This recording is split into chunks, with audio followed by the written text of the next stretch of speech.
So, Charlotte, thank you so much for joining us. First of all, how have you coped with lockdown? And secondly, how have your horses coped with lockdown? It's been very different for us. As you know, we're always on the road, travelling, going to shows, really busy. If we're not away competing, we're at home competing, getting all the young ones out as well as the older ones. And again, this year was going to be a really big year with Tokyo. So it was a bit of a shock to the system to have, beginning of the year, we kind of had our goals and what we were going to focus on and our training routine. And then everything kind of changed. And we went from having so much planned to then nothing. I think Carl actually loved it. He was the opposite to me. Really? He kind of was like, this is You like the slower pace? I was still training for Tokyo. I was like, it's going to happen. And he's like, it's not going to happen. You don't need to keep training. So actually for the horses, it was nice. They had a break. They had a bit of a holiday. Yeah. You don't live with Carl, obviously. I think people like to think you do. I used to live at the yard. I live probably like 5 minutes away from the yard, which is nice. So it means I get away and I don't have to be on site all the time, which is really, really nice. Yeah. So I just get up in the morning. I'm on my first horse at like 7:30, 7:45. I ride probably 10 horses a day. Wow. Keep myself really busy. And so you didn't have to do any.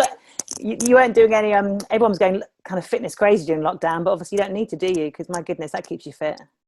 Well, do you know what? I actually think I put on quite a bit of weight over lockdown because I just thought, I've got nothing else to do. I just eat. It was like, who's your new best friend? Oh, it's the fridge. The fridge became that is funny. Friend. But I was lucky enough actually before lockdown, I bought a spin bike, the Peloton bike, which I absolutely love. So I was really lucky. I managed to have my bike, which I lived like I was doing, every day pretty much. Really? So, away from the horses, I know that you were desperate to get your nails done during lockdown. Did you manage? Yeah, look, no, they're still not on. No, still not on. But they are going to get on when the nail. But I don't even know if they're open. I mean, this is how relaxed I've got now in lockdown. I mean, before I would be going, I've got to get my nails done. And now I'm like, oh wow. Same with the hair. I mean, I'm like, oh well, so that's what I mean. I've just got more chilled out in life. Do you think it's chilled you out a little bit? Yeah, wait till it all opens. I'll be the first one in the queue, ready to get it all done. I'm sort of getting motivated. I mean, so you and the horse had a bit of a breather. Did you find it hard to stay motivated without a show schedule, or did you find it hard to get motivated to get back into when you knew something was coming up? I actually really couldn't wait to get started again. So my motivation, it's kind of, I'm just spurred on by getting going again. I hate, like I say, not doing what I love doing, and I can't wait to get back out there competing and going to all these shows again. So you really are. I mean, it's your driving force, isn't it? Yeah. I love it. I really, really love it. Competitions is where that's what it's all about, isn't it? Doing all that hard work. I guess you want an opportunity to sort of test it out and show them off and see what they can do. That's it. And I mean, I'm lucky enough. I mean, with my horses, that they're young enough that if the Olympic happens next year, they're still young enough. Both my horses, I have Mountain John Freestyle and Geo for next year, which they would be, Pumpkin, who is Geo, he's only 9 this year, and Freestyle's 11. So again, I'm lucky enough that I've got those years left in them. So for me, it wasn't so bad. And you mentioned Geo. Yeah. Gorgeous little Geo. So can you tell us a little bit about him? Yeah, I love my little pumpkin pie. So he's my little pocket rocket, as I call him. How big is he? He must just be about 16 hands. Bless so him. he is small, but he's got so much power. And he actually did his first Grand Prix in January this year.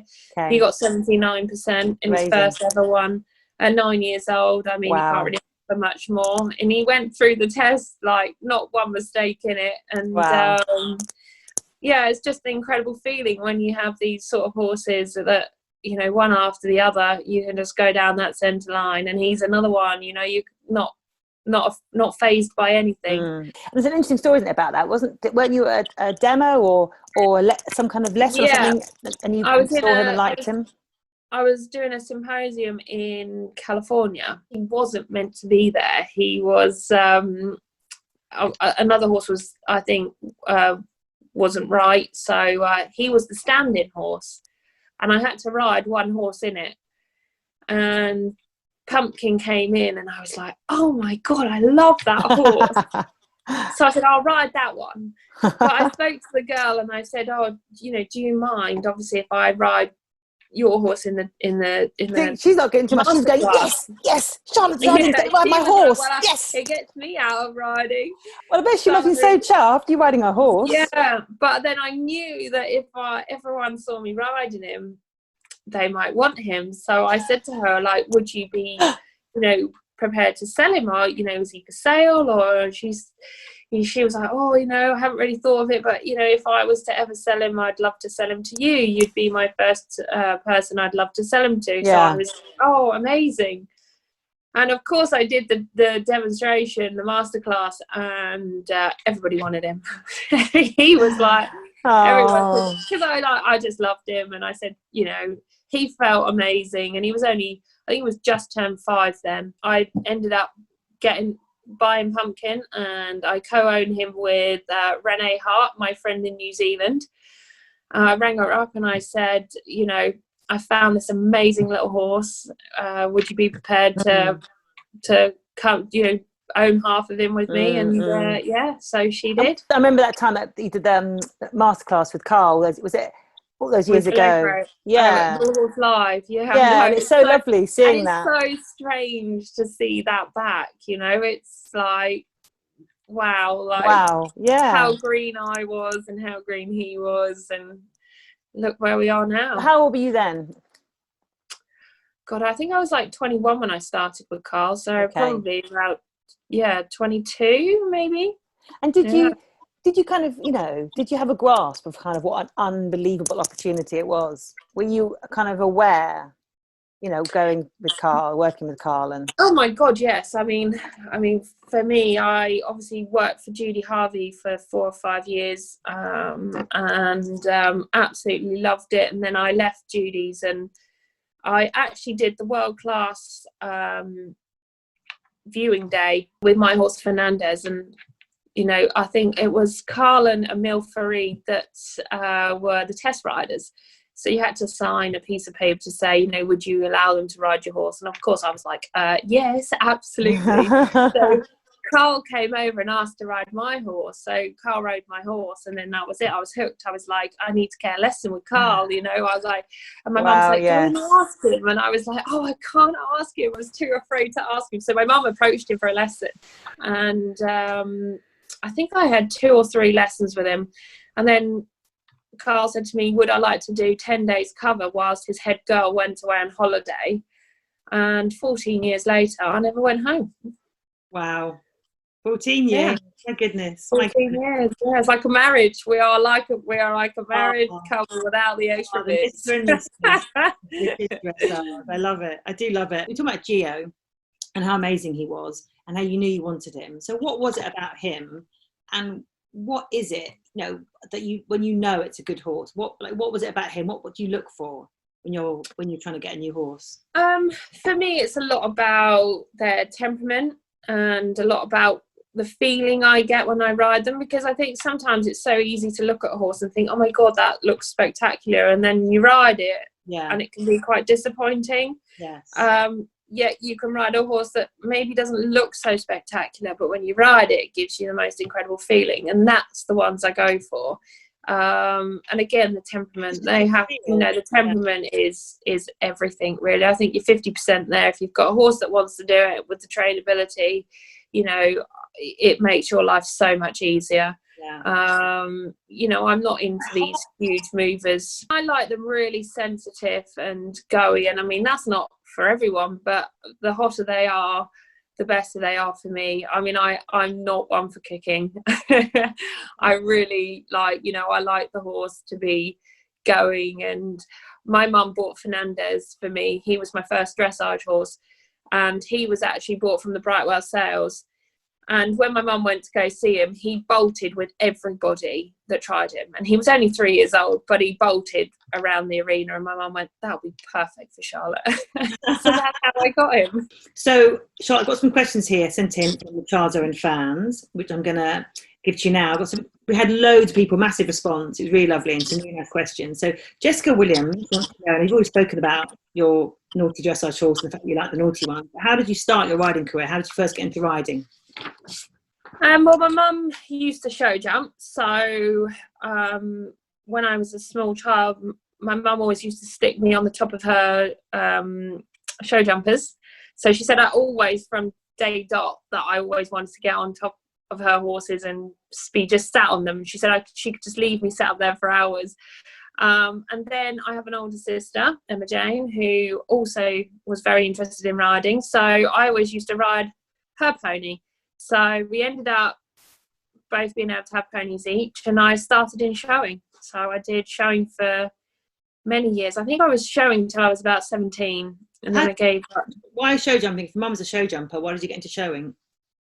My mum gave up her career really for us kids, and it was just something. I guess my mum, we started doing the lead reins, first riddens, then I'd do mountain and moorlands. I had a lovely dapple grey section A, like beautiful, like long mane and tail down to his shoulders, and you know, he was like the rocking horse, the perfect pony. I loved him, and I used to jump him, and I was just crazy. Like, I used to just love jumping. You know, the higher it was, the bigger, the better. You don't miss the jumping now?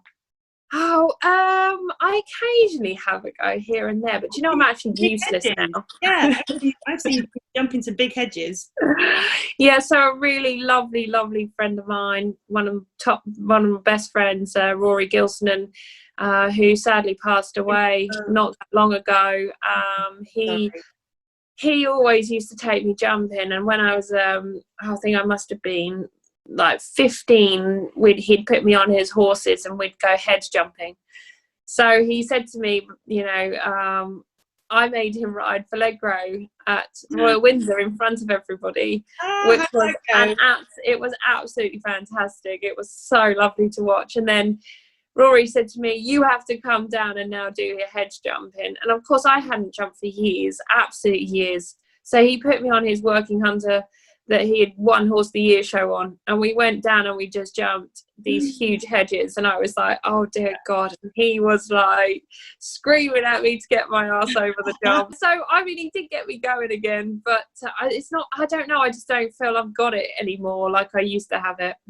Yeah, just you're doing all right with the dressage, Charlotte. Yeah, I think keep 4 feet on the floor, I'm all right. You're doing all right. And also, you know, let the show jumpers have their bit, you know. Yeah, exactly. I mean, I remember Scott Brash at the Europeans, he said to me, you know, you could be a show jumper. And I was like, oh, thanks, Scott. Scott, I think. Yeah. It's like a theme, I feel. The theme with you, speed. You're obviously very brave. You wouldn't then think showing and dressage, but I think a lot of people would probably think that dressage is, hate to say this word, Charlotte, okay, but might, in comparison to jumping, might use the D word. Okay, they might say what, diva? I was going to say they can't say dressage, but obviously at your level, it's just, to tell me, I want to know. I've never ridden at that level. I've never ridden that kind of horse. What's it like? Is it exciting when you've got something like Valegro or freestyle with that huge power between you? What is it like when it goes right? I think, well, what you always have to remember is, like, even though when I was showing, I was always trained by a dressage trainer. So it was always there. It was, you know, my trainer was always Debbie Thomas. She always said to me, Charlotte, why are you doing showing? You should be doing dressage. But I really had no desire at that point to do it. And then she said to me, you know, would I sit on her horse and have a go? So I did. And then I got the feeling for Piaffe, and then I had an Irish thoroughbred at the time, so I said, I was like, oh, I'm going to teach Charlie to do it. So Charlie did it. I taught him in a field because I didn't have an arena at home. We just had a field. So we just ride in the field, and I just taught him how to piaffe because I thought, oh, well, I can give it a go. And then I watched a video of Carl in a demo teaching his horse how to teach suspension, and I taught him how to do that. I remember Carl saying, you watched the video of Carl? Yeah. Yeah, I went to a tack shop and I bought Carl's DVD or Carl's video of one of his master classes, and he was like talking about how to teach a horse suspension, you know, the passage, and he said you half halt, you click, and you touch with your leg. And so I went home when I went to the yard to ride, I did exactly that, and I taught him how to passage. So I had piaffe and passage, not really knowing what I was doing, but I did it. And then I was hooked on it. And obviously then when I started dressage and having horses like Valegro and freestyle, I mean, for me it's all about, you know, having that you know, training them from young horses, really, you know, getting to know them inside out, building that partnership is just so incredible. And that to me is the best feeling. It's more than the power or whatever, it's how you really learn to know what that horse is capable of, and how much you can push and how much you can't. I mean, horses like Valegro, I mean, there was never a day where you couldn't just go full power. You know, any arena, any atmosphere, any competition, you could go in there, you knew he was pretty much going to nail it. You know, freestyles, you know, she's an incredible horse as well. I wouldn't say she's quite as brave in the arena as yet. She gets a little bit more timid. I'd say she's a bit more timid than the Valegro was, like, you know, I'm here and I'm doing it. And she's like, I'm here and I'm just not quite sure yet. Not that long ago, I actually watched, I think the FEI did a little document of me and Valegro of our achievements.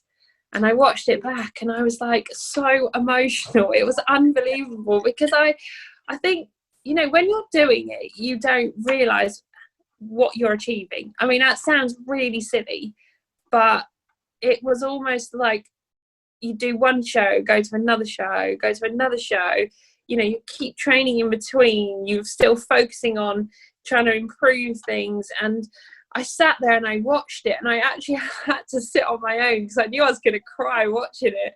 And I just watched Blueberry's face throughout the whole thing on every test he did, and he just has that look in his eye where he just, you know, he has got the most incredible heart. He's got a heart of gold. It must have been so tough for you, because I know that you spoke about in your book, the tough times you had when the realization that, oh my God, I've just done double gold, what next? And then gold again at Rio, and then potentially Valegro going to be sold. And I know you had some really dark times at that time, didn't you? Yeah, I mean, it was, but it yeah, I mean, I think I was young, you know, and I built up my career so quickly. You know, I think 2011 was my first year Grand Prix. I'd won gold at the European Championships. The year after that was double gold at London, and then I was beating my own world record. I was European world champion. You know, it was just incredible, really, with what I was achieving so fast, so quickly. And I look back now and I'm like, oh my God, I've actually done all of that, which is, I know it sounds silly because I think, you know, I'm so focused on what I'm doing next that I forget what I've actually done. Do you find it hard now to think, because you've got 3 golds and a silver, you know, Olympic gold, not talking about all the other medals that you've won, do you occasionally find it hard to either A, stay motivated, or B, to just the fear of what if you can't do it again? Oh God, no, because at least I can say I've done it. I can say I've done it, you know. And I mean, how many people can actually say they've done it? You know, how many people can say they're a double gold medalist, or, you know, I'm more than double gold, but, like, do you know what I mean? I can say I've got 3 Olympic gold medals, silver medal. I mean, that alone is a huge achievement. If I never do it again, at least I say I've done it, and I've been world number 1.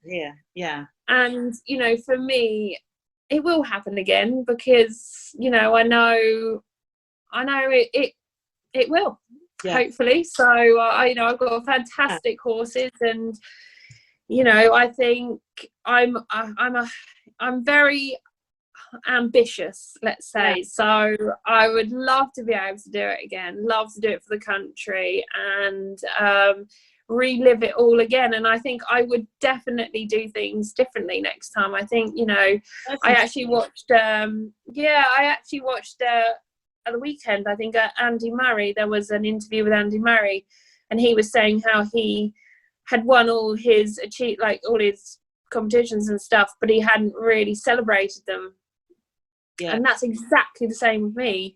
You know, you get so focused, so driven on what you're doing, you end up, you know, forgetting to celebrate and actually have fun and enjoy it. And I think if I ever did it again, I would definitely make sure I celebrated every moment of what I achieved.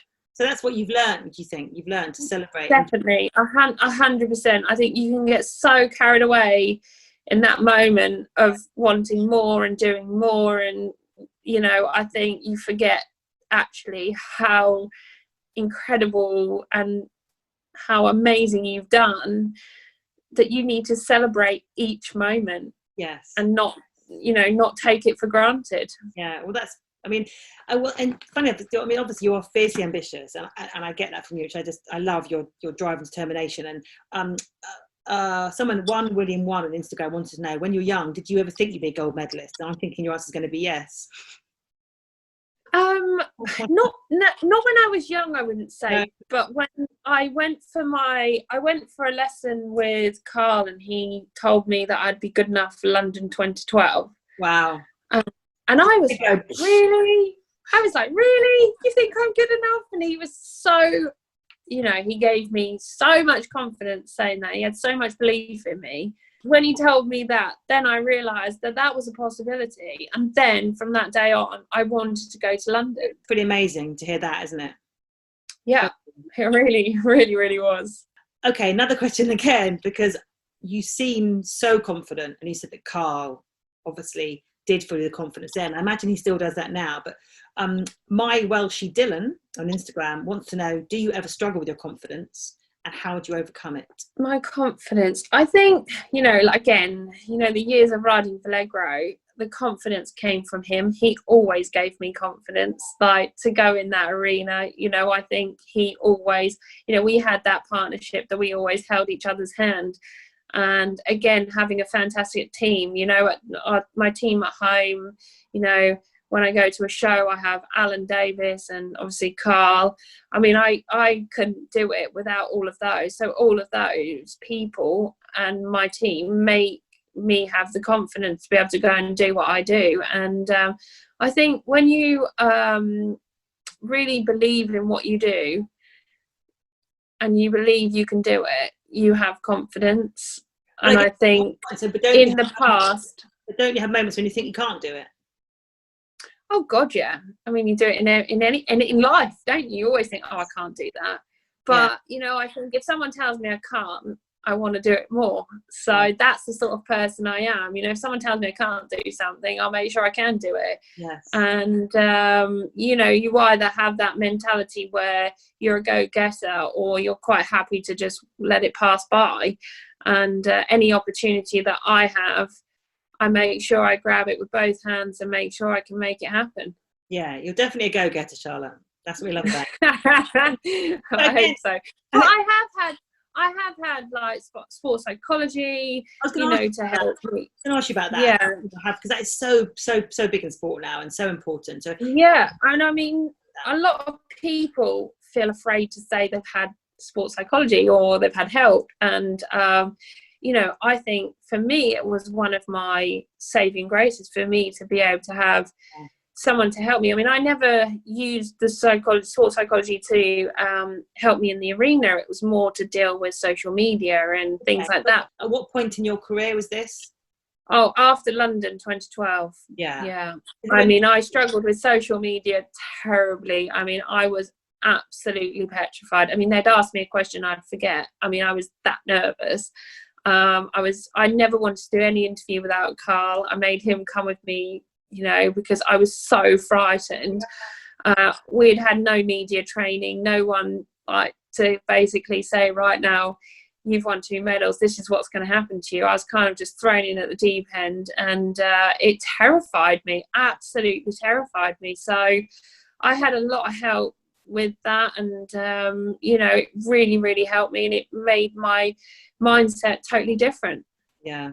I mean, I think, it's sport. Your mentality is everything, isn't it? And again, kind of leading on to that, and I don't know if it's Maya Katie, it's Maja. I'm sorry if it's Maja Katie or Maya Katie 08, and also Mia Marshall 2003. Want to know, when you're at an event, how do you calm your nerves?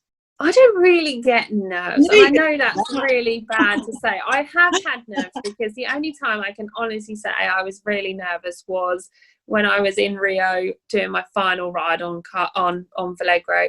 I can just remember saying to Carl, I can't feel my legs. Like, then my legs felt like jelly. My heart was racing. That it was like going through the roof, and I just remember just being so nervous, and I've never ever been like that. I mean, I was like, I don't think my legs are going to work. So why Rio? Why were you suddenly terrified for that test? Just because it was your last one? Yeah, because I decided to retire Blueberry there. I said, if I win gold, then that, you know, not if I win gold, but I was going to do the freestyle, and I decided that after that was it. That was going to be my last ride. So yeah, it was the scariest time ever, I think, before going into that arena. Put it together? I mean, it still makes me feel a bit emotional now when I talk about it. But I mean, Carl just patted me on my leg and said, just do what you always do. Just go in there and enjoy it. And when I went down the ramp to go into the arena, as I went round the outside, honestly, this is what I mean about a partnership with a horse. I trotted round the outside, and it was as if Blueberry held my hand, and he's like, we've got this, you know. And it was, honestly, he gave me the most insane feeling. And when he gave me that feeling, I knew I was okay. Literally, the nerves just went, because he gave me that feeling. And that's what I mean, you know, no one can relate to that when, you know, it's only all those years of doing what I did with that horse. You know, when he was scared, I was there to hold his hand, and when I was scared, he was there to hold my hand. And, you know, that's what it's all about. And, you know, I think for me, nothing, you know, whether I'd won gold or not, it didn't matter, because at the end of the day, you know, he gave me so much that I could never ask any more of him.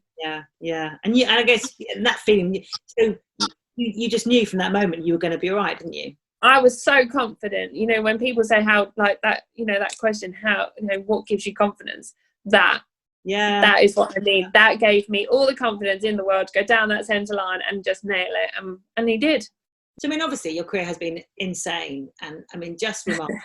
It has, hasn't it? I mean, it has. It has. I mean, if someone had given me a piece of paper and said, Charlotte, you're going to achieve all of this, I mean, you'd stand there.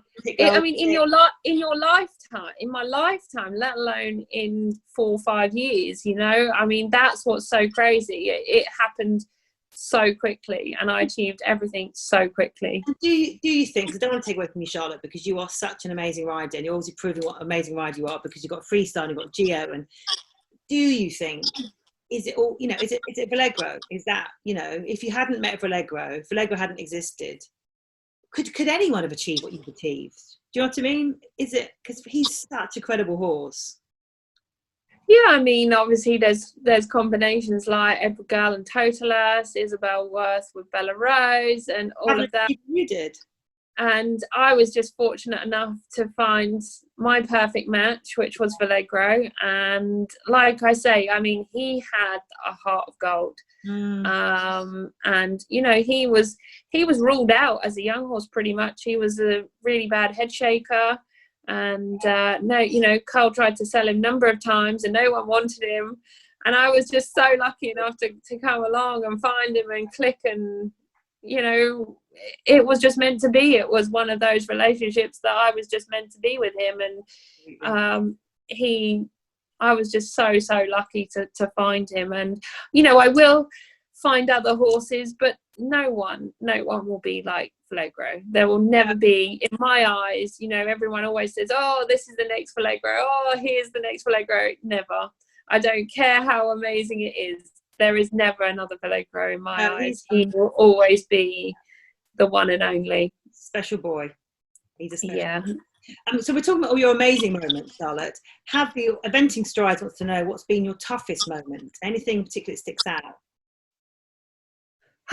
Yeah, I think probably for the first time, I think it was in Aachen when things didn't go quite to plan with Valegro, and I think obviously last year with freestyle being eliminated at the World Equestrian at the European Championships when came out, was on for silver with the team. You know, you kind of do your bit for your team and then boom, you're eliminated. And that was a very, very, very tough time. I mean, never in my career ever have I been eliminated. And yeah, it was a very tough time. But, you know, I had to look at it as a learning curve and, you know, turn it round to learn from what happened. And, you know, it's unfortunate these things happen. These, you know, mistakes happen to everybody. No one's perfect. But I've learned a lot. It's made me a much stronger person. Yeah. And a great question, I think, here from Zoe Venting. He just wants to know, are you proud? Oh, incredibly proud. I mean, it's like taken me probably, like I say, till now, really. I mean, I look back a few years ago and I still think, wow, God, like, you know, I've achieved all that. But like now I can honestly say I'm really proud of myself. And, you know, when I look back, I get so emotional with what I've done. And I think, God, that's actually me. That is me. I've done that. And, yeah, I mean, I'm very, very proud. But like I say, you know, without the team and without all the supporters, without my family, and, you know, I think none of this would happen. Yeah, it's always it's a team sport. Sponsors, owners, you know, like there is so many people involved in, it's not just me, it's not just Valegro, you know, there is a huge team and so much support that makes us riders be able to do what we do. Coming to the end here, Charlotte, and we at the end of each podcast we're going to ask all our riders the same questions, 3 questions. If I'd never got on a horse, I'd be what would you be, Charlotte? I'd be a veterinary nurse, I think. I definitely love. I'm not clever enough to be a vet. I'd love to just, you know, do the looking after and taking care. And yeah, my mum was a veterinary nurse, and it's nice to have her knowledge as well. So I think I'd definitely, and I'd probably maybe work with dogs because I love definitely dogs. Animals then. Yes. Yes. Oh, definitely animals. Okay. And then 10 years ago, I wish I'd known. Probably just how to enjoy things more, probably. Were you more... I was far too serious. Right, far too serious. Now I'm so into just, enjoying everything so much more. Good. Fun time, Charlotte. I'm happiest when? When are you happiest, Charlotte? Probably, I want to say when I have a gin and tonic in my hand, but that's probably not ideal. Probably when I'm with my horses, you know, when I'm with my horses doing what I do and what I love doing. You know, I'm so lucky. My job is my passion, and to every day to get up to work with these incredible animals. And this is another question, actually. We didn't one of these ones, but you ride 10 a day.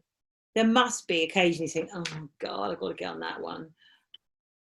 Do you kind of think, woohoo, I'm about to get on Geo, or yay, you know, do you have ones? I actually can honestly say I don't have one I hate getting on. Really? I love all my horses, and they're all so different. So okay, some of them aren't as easy as others, and you know that probably makes sometimes some days a bit tougher than others. Yeah. But I do love riding them, and you know, it might take some a bit slower than the others, but you get there in the end, and it's always still that great achievement to say you've done it. You know, when you've trained these horses yourself and you've done it and you've made it from a young horse to Grand Prix, it's a huge achievement. Because you made quite a big hoo-ha in 2012, like helmet. You know, it's everybody's dream to wear their top hat and tails. Yeah. You know, as much as it's amazing and it's a dream to wear, there is no safety in it.